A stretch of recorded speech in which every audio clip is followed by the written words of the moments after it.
Our first speaker is probably the reason I'm here. And a big part of that is really that there are certain people that just have this gravitas that really pull you towards wanting to do stuff, and someone who really inspires across her nation, but more importantly, all our nation. I'm not going to read her bio, but I do encourage you to read her bio, because I don't think it gets personal enough to kind of give the correct title, but also the correct kind of love that we share for her. As a surgeon, she has done remarkable things. As a surgeon, she's a co-colleague, and I think for our Lion family, we have some college representatives here. I know Rochelle's here somewhere, and Max is here somewhere. So there's a few of us scattered around, and I think what's nice is the surgical family and the Lyme group is like the White family. We're just a small group at the moment, but we're trying to grow to be my nan's family, where it's just massive. So slowly we're getting there. So as a mother, as a leader, as an inspiration to all of us, it is a real pleasure for you to be out here. And also, I do want to say that she's very active, and as New Zealand say, she's very fit. But she loves cross-country skiing and also trail running.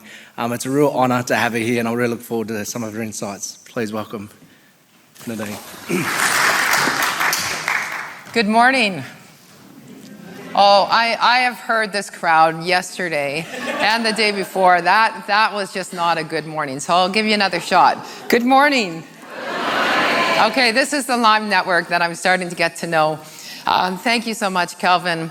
I would like to thank the Maori people who are the stewards of this beautiful, beautiful territory. This is my first time to New Zealand, at least outside of the Auckland airport, and I am absolutely in awe.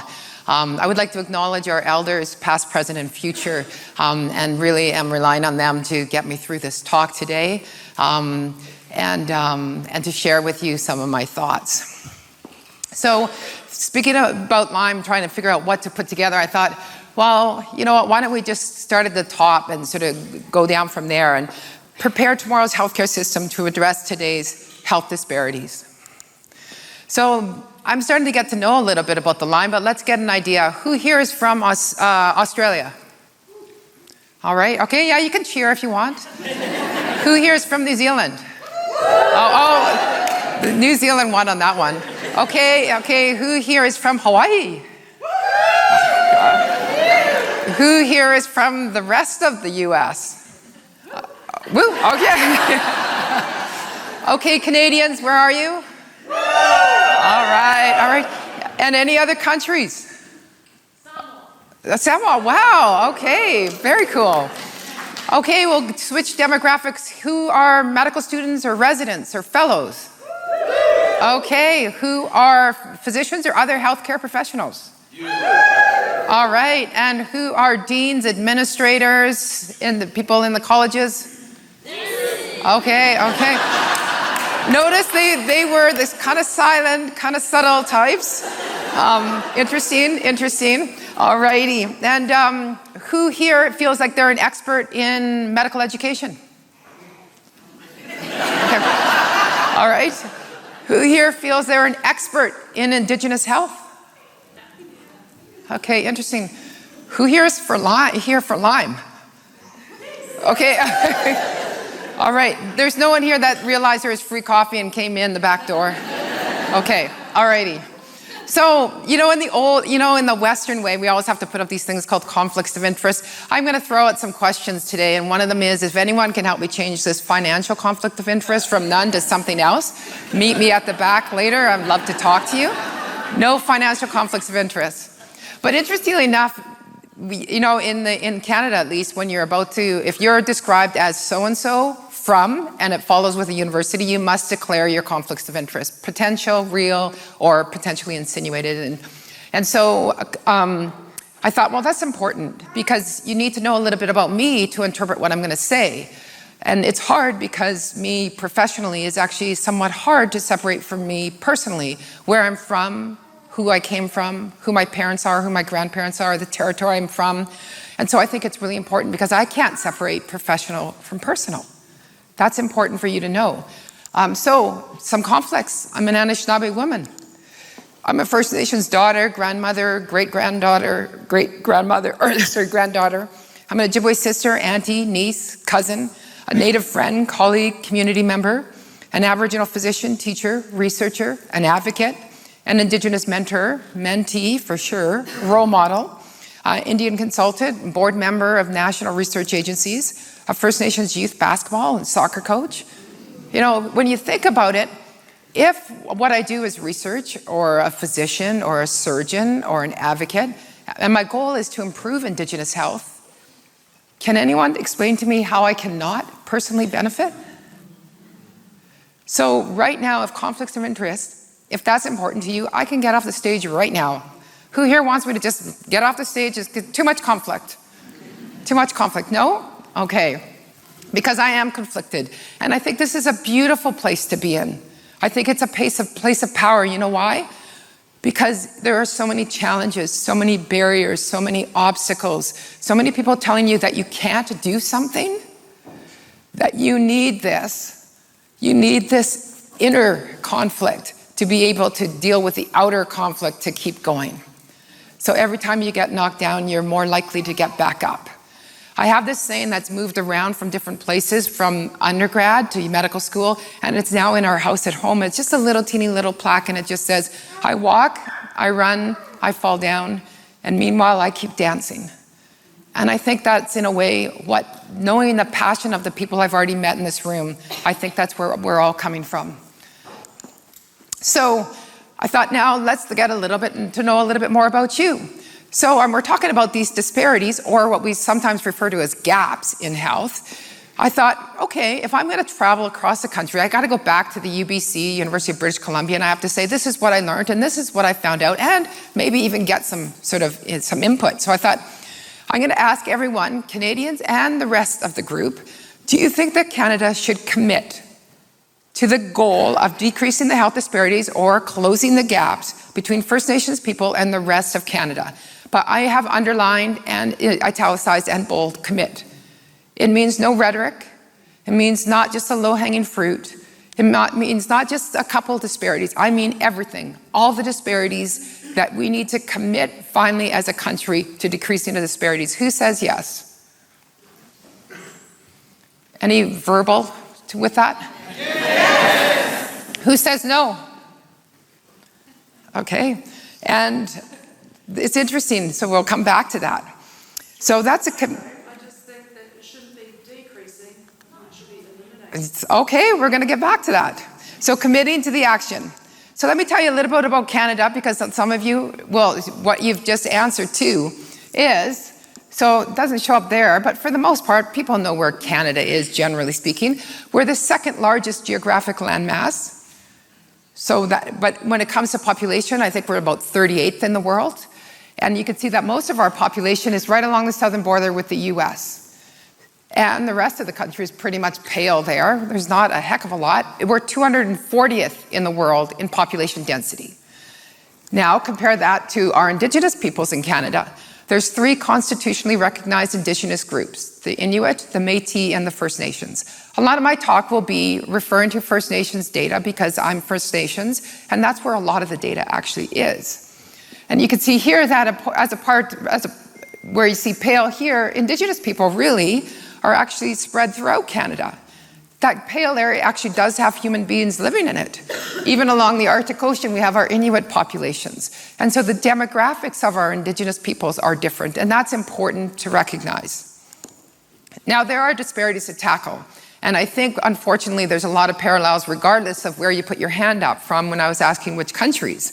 And so health status, access and utilization of healthcare services, disparities in the determinants of health, and even health research. Now, believe it or not, this is Western Canada. Does this look familiar to Australia, New Zealand? For the most part, if you were to look at these, the ones that have the greatest in terms of rates for death, you can see it doesn't matter which one you look at, Indigenous peoples, or in this case, First Nations in Western Canada will fare less well. Whether it's external causes like trauma, intentional or accidental, circulatory, heart attacks, strokes, cancers, respiratory, endocrine, like that diabetes we always hear about, and the list goes on. We fare less well, the disparities are there. I could have taken the next 20, the next 30, and it would have all been the same. Access and utilization of healthcare services, there's massive disparities, and we heard about this yesterday. But it's across the entire spectrum of health services, from health promotion and prevention to screening and diagnosis to treatment, whether it's primary care physicians, specialists, allied healthcare professionals, or the resources that we need, or even traditional medicine and the option to have choice. Across the board, across the spectrum, there are disparities. And that's vital to know. Why are there disparities? It may be health literacy, the ability to even know that there are screening programs out there, what prevention is out there, and what promotional things can you do, getting that literacy improved. There's also, of course, the ability to seek culturally safe care, cultural humility within the healthcare system. We heard a lot about this yesterday. And so do you feel like that headache, that abdominal pain, that bleeding is enough to put yourself through that disrespect, that fear of going in through that building, those recollections of the Indian residential schools? Is it worth it to you to put yourself through that or not? And so then all of a sudden you just say, well, maybe not, I'll just wait. I've only lost 20 pounds. I'm not bleeding that much. Some days I don't bleed that much. The pain can't be that bad. I'll just borrow my friend's medication, or I'll go and see if I can get some medication from the store, figure out how we're going to get through this without walking through those doors. That cultural safety is imperative. And then, of course, there's also the geographic part, because there is distance. There is weather, snowstorms, avalanches, rock slides. There's all of that. There's, in the northern British Columbia, there's darkness. How far do you have to travel on dark roads? There's wildlife. So let me tell you a little bit about where I come from within Canada. So British Columbia is the most westerly province. We're right on the Pacific Ocean. Could have swam here, I guess, technically speaking, just a body of water. British Columbia has 5 geographic health authorities. Now, by far, the largest is the Northern Health Authority, which is where I live and work. It's about 2/3 of the province. An estimate is about the size of Germany. I'm pretty sure you could probably fit all of New Zealand in there. And essentially, we're about just under 600,000 square kilometers, but only about 260,000 people. Do some quick math, less than half a person per square kilometer when it comes to population density. This is important. About 25% Indigenous, but it depends on the source. How do you define Indigenous? What source do you use? And of course, where are you? If you're on the reserve, it's close to 100%. So it just depends. And this is similar to the rest of Canada. In fact, the more north you go, the more rural you go, the more isolated you go, the more likely you are to meet, to work with, to treat, to have dinner with, to laugh with an Indigenous person. So there's also disparities in the determinants of health. Here's a question for you that no one's ever been able to answer. I'll put it out there with the conflict of interest one. Physicians, we work usually under ministries of health. Eventually, it all kind of percolates up to the government, which goes into the Ministry of Health. I have never understood why we call it the Ministry of Health. As a surgeon, I never get referred someone, hey, this mammogram's normal, can you see this lady? Hey, I did a CBC, their hemoglobin's normal, can you see them? I thought they had anemia, but they don't, I'd love for you to see them. Hey, this person has 0 abdominal pain, can you see why they don't have any symptoms? I don't get referred people who are asymptomatic. So it's interesting. Why do we call it not the Ministry of Health, but the Ministry of Illness? It's interesting. But we know there are determinants of health that are upstream. And everything from education, employment, poverty or income, social supports, right down to safe housing, clean drinking water. Now, everyone in the world would nod their head at this. This would make sense. This would be something that, as people advocating for Indigenous health, have to fight at all. We would have to prove that all these disparities exist, but it would be hard for people to turn an eye to the statistics we have, whether it's in Canada and I'm sure in your countries as well. So there are these massive upstream disparities that impact why a person ends up having to walk through the doors of a hospital or a health clinic. But then there is also the Indigenous specific determinants of health. And this is what we started talking about yesterday in the very beginning with that excellent keynote address. talking about the impact of colonization, that we're still existing. This is not in past tense. This is what we are dealing with still. The legacy of the Indian residential schools in Canada, or boarding schools in the US, and what do you call them in Australia and New Zealand? Mission schools, that's right. Assimilation policies of the federal government. All of a sudden, dealing with this, we call it the intergenerational trauma. My mom went to residential school. Both my grandparents went to residential school. My great-grandparents. All of a sudden, does that mean that I'm not at risk because I didn't go to residential school? I won't get into it. But trust me, those statistics, whether it's children in care, people in prison, people dying before they should, people in the hospital, the life expectancies, the suicide rates, trust me, you don't have to go more than my back door to see how that's impacted my family. Indian residential school legacy is alive and well, unfortunately, and the impact on the health and wellness of our people cannot be underestimated. But then, of course, there's the determinants of health, and so maybe we should just switch it around. Why don't we call them determinants of health and actually start to reword it? So we can say, you know what, there are determinants of health. The more connected we are to the land, we can get that wellness.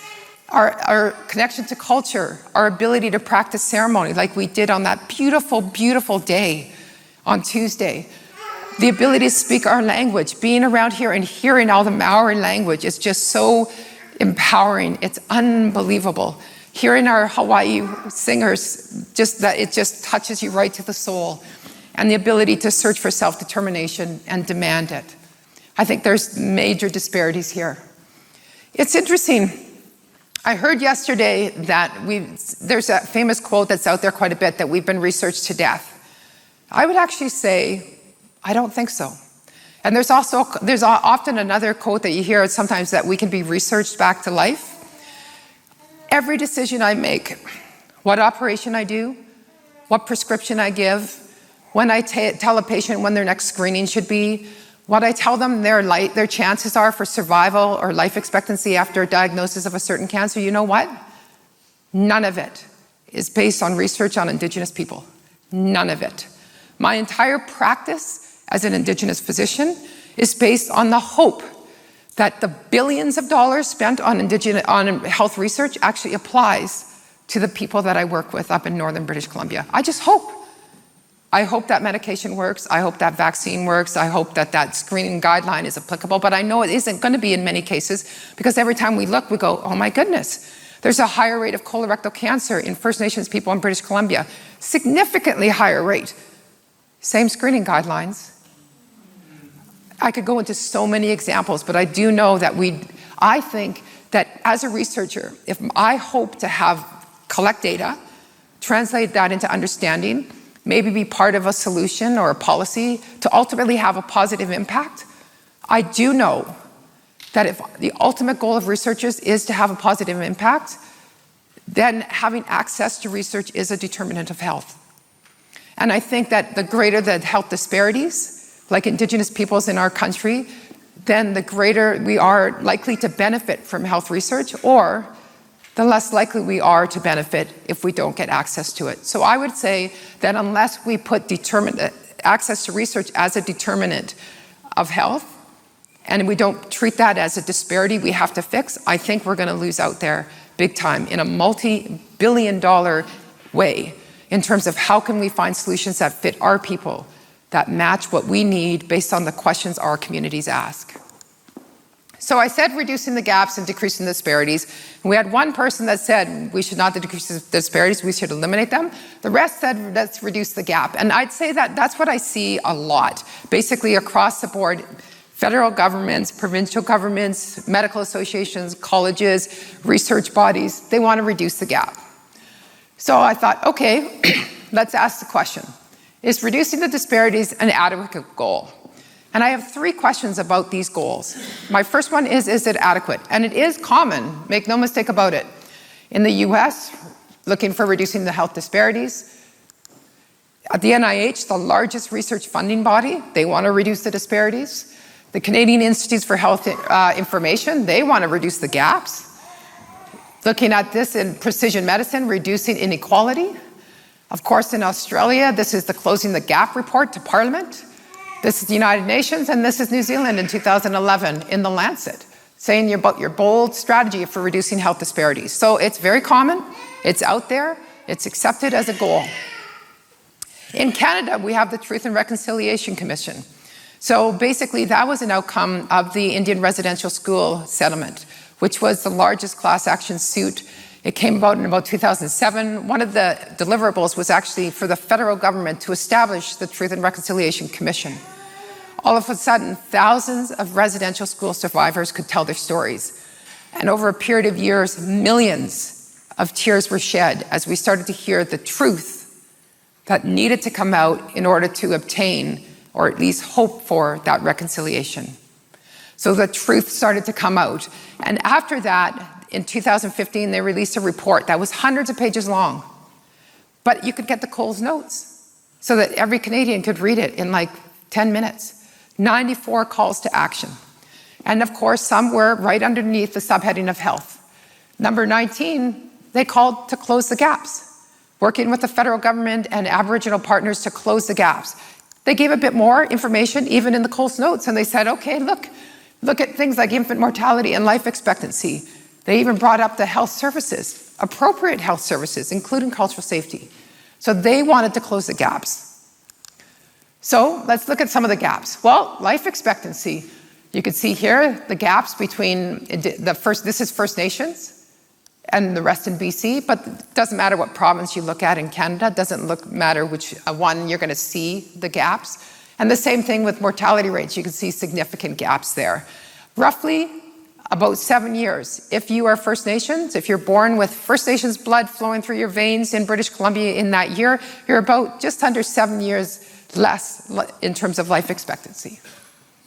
You can see here's the common outcome that we hear about, or issue that we hear about, is youth suicide, and you can see the major gaps, and infant mortality, significant gaps. So I said I had questions. So is this an adequate goal? Now, let's look at this. So let's say that this is non-Indigenous peoples in Canada. Okay, and say this is their life expectancy. Say this is their likelihood of surviving an operation without any complications. Say this is their likelihood of cure from a cancer. Say this is their likelihood of being screened, going through the screening program on time and based on the guidelines. And this is First Nations or Métis or Inuit. This is the gap. And we want to address the gap. We want to close this gap so that we can get that life expectancy, get that survival rate, get that cure rate. We want to decrease that gap, right? Well, interestingly enough, by definition, here we go. If we aim to decrease the gap or decrease the disparities, we are aiming for a level or statistic that remains below the group of others. So here we are, the rest of Canada, First Nations, decreasing the gap. That's technically what we asked for, right? And the question is that going to be good enough? By definition, if you succeed, the gap or disparity is still there when the goal is reached. So let's go back and look at this. 1994 to 2000, this is the same data. 1994 to 2003, 2004 to 2013. You can see here life expectancy actually changed. It used to be 6.6 years difference. Now, in the most recent, it's 5.9 years difference. That gap has decreased. Same thing here, mortality rate. This gap has decreased. Let's look at youth suicide. The gap in youth suicide has decreased by almost 50%. A massive decrease in the gap. And similar to infant mortality. But what if this is your kid? What if this is your grandkid? What if this is in your community? Do you know what? I said I wanted to go back home and I wanted to say, I talked to these people at Lyme. They're this amazing group and they all agreed we should decrease the gap. You know what Mr. Trudeau would say to me? He'd say, you know what, Nadine? You're totally right. That's a great goal. We've been doing it. We've been doing exactly what you're asking for. We'll keep doing it. I promise we'll keep doing it. You know what? I tried to do the math, and I have a mentor who's a mathematician, And we tried to figure out how many generations it would be until that gap decreased. And he just said, give up trying. It's actually not as optimistic as you think. Because I was thinking maybe like my great-great-great-grandkids might be equal. He said, give up trying. So let's go back to it. Okay, because I know where I'm lying and I know the passion in this room and I haven't had to be part of this group. This is my first time here, 2 days, and it's just been an amazing experience. So I know what you really meant was you want to decrease the gap to eliminate it, to get rid of it altogether. So, doesn't matter, you can pick which one or you can look at all of them, all the same disparities that I talked about. And so should our goal be to eliminate the gap between First Nations people and the rest of Canada? Should that be what I go home and talk to Mr. Trudeau about? Who says yes? Yes. All right. Who says no? Interesting. You know what? I talked to another group one time a couple years ago and I said, and this was to administrators, should our goal be that the health status of the rest of Canada be the same as First Nations? Do you know what? It was crazy. It was like administrators and deans and politicians. And you know what? There was the most awkward silence in the room. They had just answered yes to that, of course, of course. And then when they went to that, it was just silence. Well, we don't really want that. Ooh, that sounds so scary. It was fascinating. So now, is it the correct goal? So as a surgeon in the North, I asked this question, is it a correct goal? And let me tell you a story about why it made me think about this. So, who here said they were a physician or a student along the pathway of being a physician? Okay, so go back to, remember when you take if you're a student, this is what you have to go through if you're already a physician. In Canada, you have to fly to Ottawa, the capital city, and you have to do a written exam, and then you wait a day, and then you have to do an oral exam. And you sit in front of this panel of 3 physicians. It's a bit different now, but basically you're at the top of what you'll know in terms of book knowledge. Book knowledge, I guess now it's internet knowledge.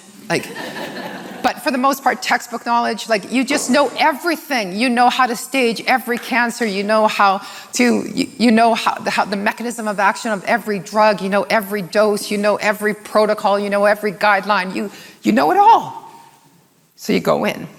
And if you do it right, as you answer the questions, that knowledge starts to seep out of your ears and your mouth and your pores, and you honestly leave way lower down in knowledge than you did going into the room.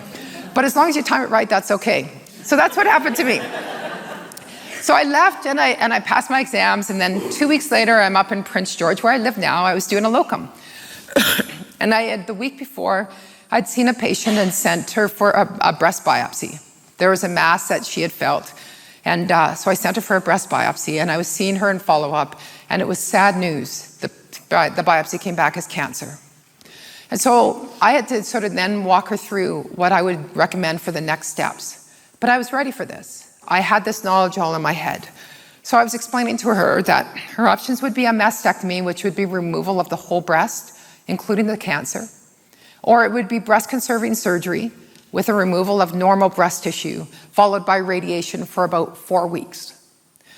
I explained that we'd have to stage the axilla, meaning we'd have to know whether the cancer had spread from the breast into the armpit, which in the lymph nodes, which is where the cancer would spread first, to get an idea of where this cancer was. We could do it with an axillary lymph node dissection, meaning removal of the lower 2/3 of the lymph nodes in the armpit. Or we could do this fancy new technique called a sentinel lymph node biopsy, which basically used nuclear medicine techniques along with patent blue dye. And then in the operating room, I would use this special probe that would beep and actually tell me where the lymph node was.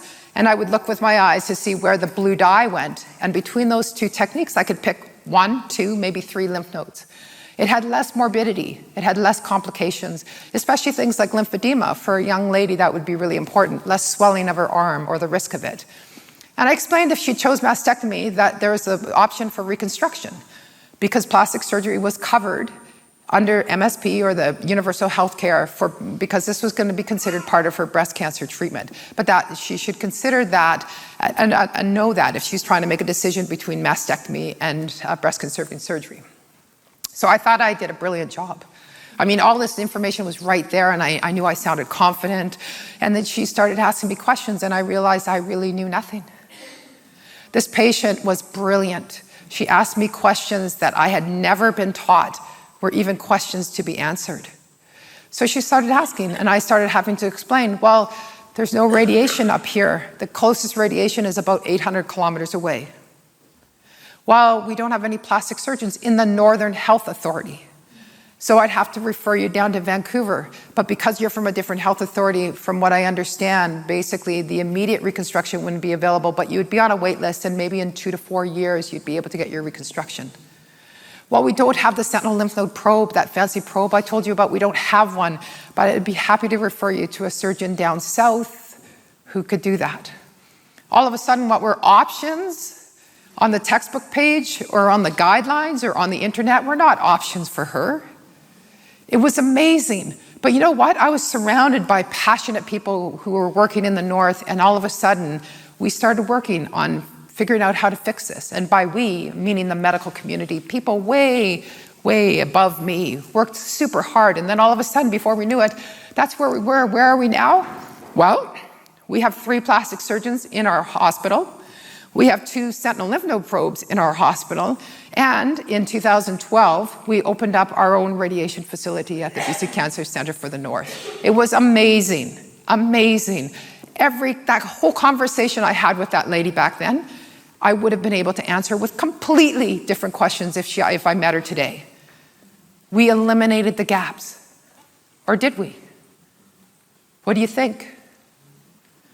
You know what we forgot?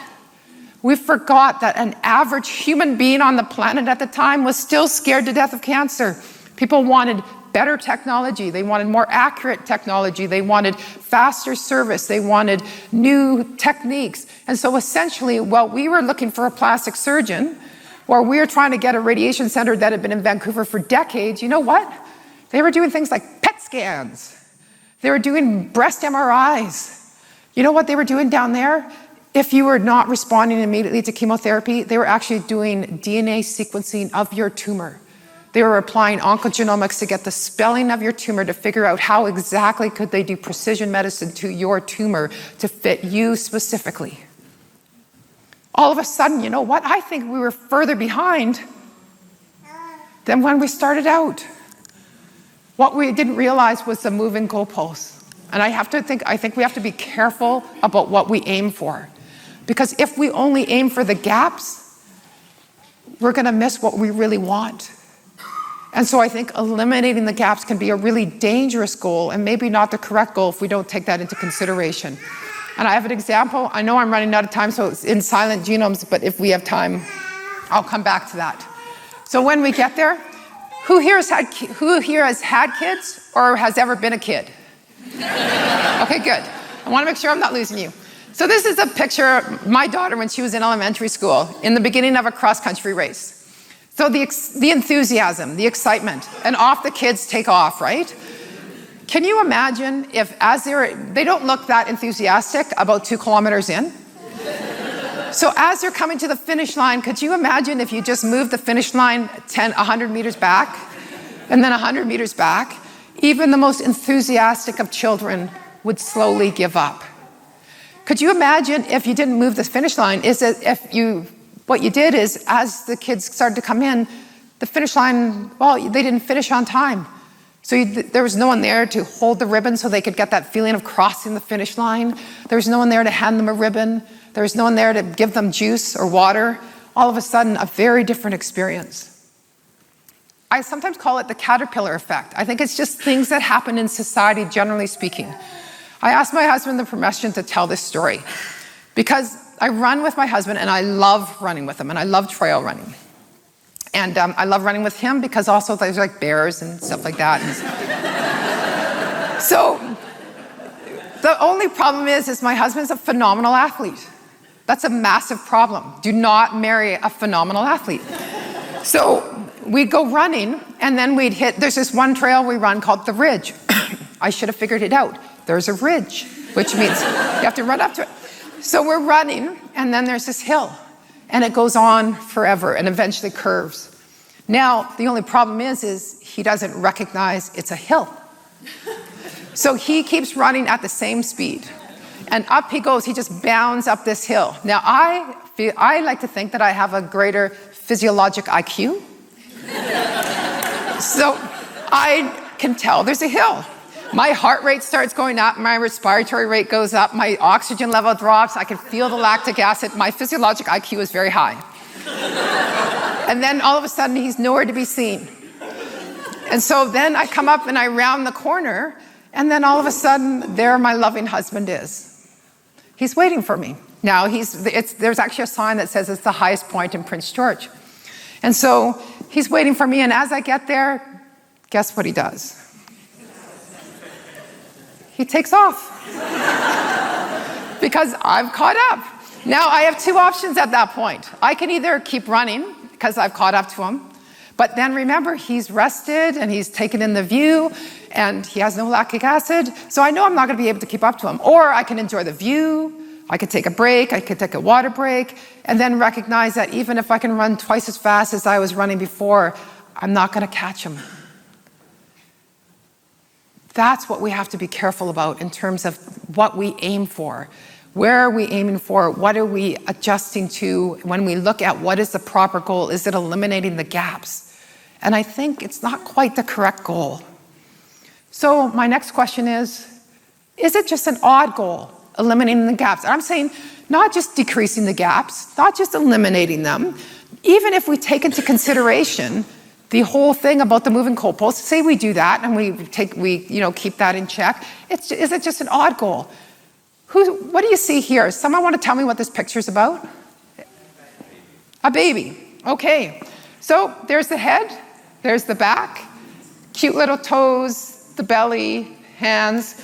So I took this picture to the obstetrics ward at our hospital, and I showed 30 people. I showed medical students, residents, nurses, families, and patients, but not patients in labor. 30 out of 30 said they saw the baby.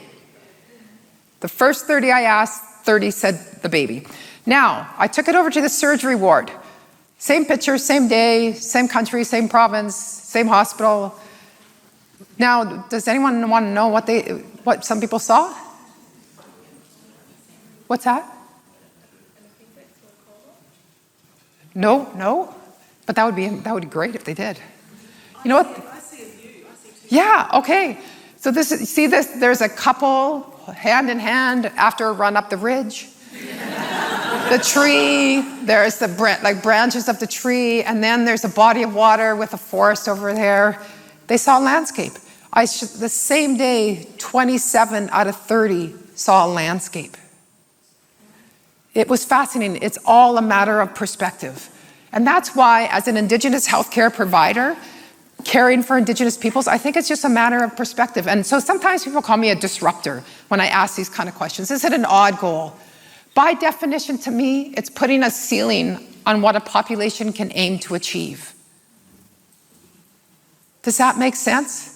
To me, it's saying sometimes when I'm having a really bad day, and someone says, you know what, we got to decrease these disparities. Or they say, you know, we got to eliminate this disparity, this gap. We've got to eliminate it. You know what? Sometimes when I'm having a really bad day, I just say, you know what it sounds like? Whether it's the government, whether it's the medical associations, whether it's the dean of your medical school, whether it's the colleges of your profession, you know what it's saying? On that really bad day, you could be as healthy as us, as fortunate as us. You can have the same healthcare outcomes, but not better. Eliminate the disparities. You can be as healthy as us. Now, in a world that we've been trying to deal with this colonization, it seems like an odd goal. When is it okay for one group of people to set limits on another based on their own? Now, I said I had 3 questions. Is it adequate? Is it correct? Is it odd? Let's start putting out questions that's just going to provoke us to just think for the rest of the conference. Maybe over tea, over coffee, on the 18-hour flight home. Is it more important to just actually think about this? Who's part of it? Who sits at the table to formulate these goals? Who gets to meet these goals? Is it important that there are more tables addressing these disparities and more people at the tables? Or do we redefine what our profession puts out there as goals? These are questions that I think it's time to address. Address, not decrease, not eliminate, not gaps, just address. What do we want for our people? What do we know our people can achieve? Now, there's the hidden curriculum in terms of, as leaders in medical education, Indigenous medical education, as leaders, whether you like it or not, in Indigenous health, because you're in education, I think we need to take a step back and realize that what's our perspective? What are we going to bring to the table? Who should bear this burden? Who does? Who should? I'm going to put one final question out to you, a new perspective, the first. Who here has been told they've been the first to do something? Yeah. You know what's interesting? So a lot of times when I'm introducing Canada, I'm the first First Nations woman to graduate from the University of British Columbia School of Medicine. See how fast that rolls off my tongue? The first. Where's Maxine? Maxine, are you here today? So Maxine was talking about being the first. And you know what? I think what we should do is, in a group, in a family, in a community, in a group like this, we should celebrate the first. But we should recognize that the first comes at the cost of the faults of the countries in which we're doing it. So we should be the first, and we should celebrate that for the individual achievement, for the achievement of the families, for why it happened, for the achievement of the community, for the support. But you know what? The country, the highlight, the media coverage should not be the first person, the first Indigenous person does this, the first First Nations, the first Maori, the first Torres Strait Islander, the first Aboriginal. You know what the highlight, you know what the title should be in the newspaper? It should say the only Maori, the only First Nations. That's what the public should be facing. Not the first. It sounds like something to celebrate. It should be the only. And then all of a sudden, then there's the few. And then we're sort of like, you know what? We're getting up in numbers. And that's a great direction to go. But it should be us that decides when the few is something to celebrate. Because sometimes I see it happen and it's like 2. You know, we've doubled. You know what? If we get another academic, like seriously, they are so excited at a university I know to get an Indigenous faculty member, because if they hire another Indigenous faculty member, like a full-time academic Indigenous faculty member in the Faculty of Medicine, they will double their number of Indigenous faculty. I think we need to take more of this, like we should be empowered to be able to make these definitions. And then the many. And then we should be able to decide what the many is. To me, you know what the many is? Is that when all of a sudden we don't need to put those adjectives out there anymore because it is expected. It is demanded. It is not something that is anything special anymore because it is just so within our power. It's just all based on decision. If my child doesn't become a doctor, it's because she didn't want to become a doctor. If my child doesn't become a neurosurgeon, it's because she didn't want to be a neurosurgeon. If my great-grandchildren don't become something, it's because they don't want to, they have choice. And I think that's what we want to get to the point of. You know what? It's like women voting. We just had a federal election in Canada. Quite honestly, I didn't notice if there were women in the lineup, and I didn't cheer if there were. But there was a time when that was something that was fought for, because there was the first woman that voted. And then all of a sudden, it was a major, major accomplishment. And now, we're at the point where it doesn't matter. Just do it. Choose to do it. Don't let the profession change you. This is the best piece of advice I ever got given, and I don't think he realized the somewhat monster he created. He said to me, I kept asking him questions when I was in medical school about the profession of surgery, and then finally he said, you know what, Nadine? Don't let the profession change you. Change the profession. So who believes that we should move beyond the disparities? Who thinks we just need to drop that and just basically optimize our health and wellness for what we want for our people? Who says yes? It's massive. You can't cross this in 2 small jumps. You have to take a running leap. But every now and then, I think we realize These chasms are worth the running leap. Thank you, Chi Miigwech.